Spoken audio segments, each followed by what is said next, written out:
Hello, wonderful people! Welcome to another color study, and it's an exciting one. This pigment was chosen by the Discord community to be explored this month, and not only me, but many have joined in, swatched, mixed, and created gorgeous stuff with it.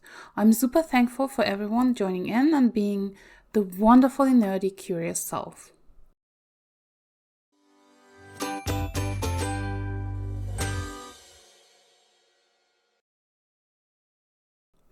The pigment we're talking about is PV29 Perylene Violet. It's not one that is found in many sets to start with, so can rather be a pleasant addendum to most palettes. If you're into setting up palettes yourself, it can be primary red if you wish so, although it's one that might mute down some of your mixes. Before we look at the mixes closer, let's look at the properties of Perylene Violet. It's transparent, which shows nicely in the swatch on black paper. Even when I tilt the paper, which usually shows a haze of the pigment, I can barely see it once it has dried. I mentioned the high tinting strength.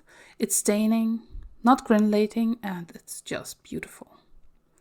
What you'll also notice is that it's brighter when applied and has a significant drying shift once it dries.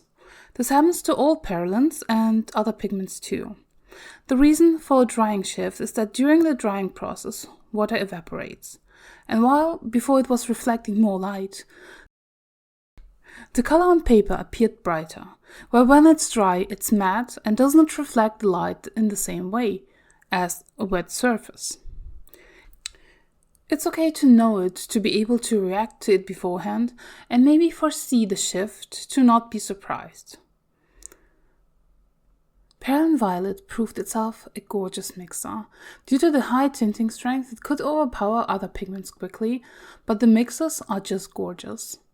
With the cool yellows, like PY150 and PY3, it mutes down slightly into a color almost reminding of Quin Gold, if there was a little more of the yellow in my mix. With red, it makes them glow and feel more intense and almost moody, but not muted. And I feel it intensifies most of the colors it's mixed with. I noticed it in the greens, where I received just gorgeous deep greens when mixed with Perylene Violet. It surprised me, but also I love the discovery so much. It neutralizes around the greens too, especially with Perylene Green. I was able to receive a beautiful dark neutral. It's not the one I chose for the two color study though. It was PG36 Bamboo Green by Magellan Mission Gold. I just love how this green mix looks, and painted another mountain study, which you will see later in this video. By the way, if you want to see all the swatches and painting in real time, the videos as well as a written post about the pigment was uploaded to Patreon already. So if you're interested in that, I suggest to head over there to see what's up. Maybe you're interested in other articles over there too. All support is greatly appreciated. Thank you. After I finished the mixes, I went into a monochromatic study. The painting of a white tiger, and here it's where the pigment really shines. The tinting strength is relatively high, so I had to dilute it a lot to receive that nice soft first layers to shadow the tiger's fur. While I went for almost a mass tone for the background. The contrast I received is just beautiful and makes me so happy. The color reminds me a lot of a deep red wine, and I can almost taste it, but with hints of purple in it. There is some drying shift when it dries, but it remains gorgeous.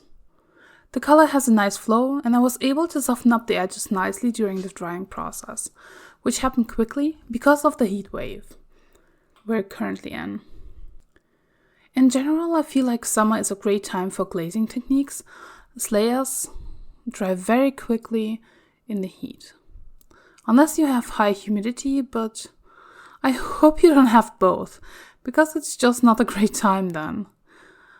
But glazing was fun. The layers underneath wetted very little, but also I'm very light when I glazed over colors, even with a relatively short drying time. It just worked so nicely. And I love how transparent this pigment is, which gave the tiger so much depth and me so many possibilities to create that. I enjoyed that painting process to the fullest. And honestly, I want more of that. For the 2-color study, one mix stood out to me, the dark, beautiful forest green mixed with PG36. The color I chose for that is Bamboo by Mijello Mission Gold, a very light neutral to bluish green with high chroma. In combination with PV29, it turns into just gorgeousness. The mix granulates a little from PG36 and both pigments harmonize beautifully. I rarely have either in my limited palettes, but somehow I feel it could be a great mix for landscapes. The deep forest green you receive is not as muted as some other greens you can mix and would give beautiful depth to foliage. What I went with for painting was a mountainscape again. I felt that Perylene Violet would create a great sky. Although it's red, I get that. And there was one area where both colors mix into a gray, which I used for the dark areas on the top of the mountain, where I shaded it in bamboo. The painting itself took me a while, adding all those little details, and I'm super happy with it. With a whole page even. PV29 gave me the most beautiful mixes so far, and I'm just in love. I know I repeat myself, but check out the scans, they're just gorgeous. But let me take you on another journey into a rabbit hole though. To prepare for this video, I was looking up the properties of this pigment and stumbled upon some very interesting things concerning the toxicity. Things also led into another research and the question what toxicity in watercolors actually means. It's on everyone's mind. Safety, toxicity, light fastness. Latter is, by the way, very good in this pigment. The toxicity is under evaluation by US Environmental Protection Agency. A previous document stated that there is no unreasonable risk. No unreasonable risk is a term that confused me so much. Of course, I'm not a native speaker, but I believe myself being kind of fluent enough to understand English well enough. No unreasonable risk. Doesn't mean there's a reasonable risk to use it. A few of my native-speaking friends explained the term to me, and I'm beyond glad and thankful for them to help me out. The warning following this term was that there is a risk to workers with the pigment not using the paint itself in domestic manufacturing, import, or disposal. This was basically the areas that were risky to use this pigment. There were reports where it can be associated with respiratory issues, so breathing. In my understanding, the risk of this pigment is when you breathe it in. The pigment, the powdered pigment, which we shouldn't ever.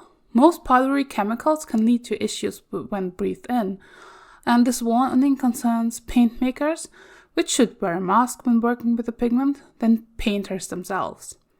The European sources found no risk when using this pigment as paint, stating there is no risk when the paint is used as intended.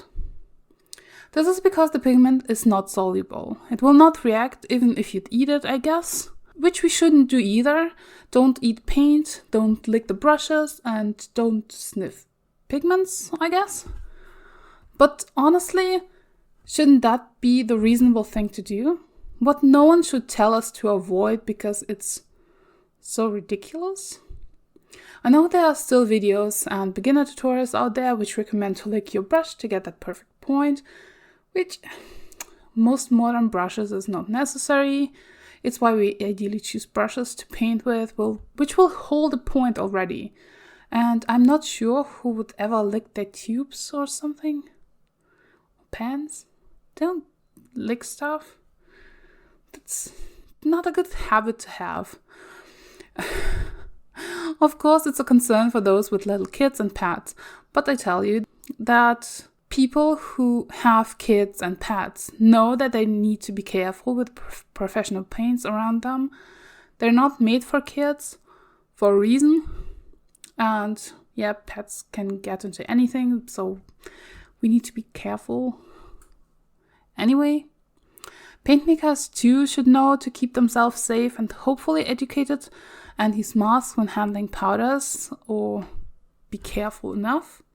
But reading this led into a full-on rabbit hole concerning the safety of painting and paint making, and I'm glad I learned a lot of new stuff about this pigment, but also the regulations around it.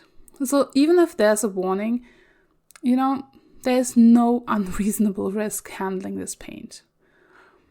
By the way, this goes for other Perylenes too, and those pigments are just too pretty for me to pass out on.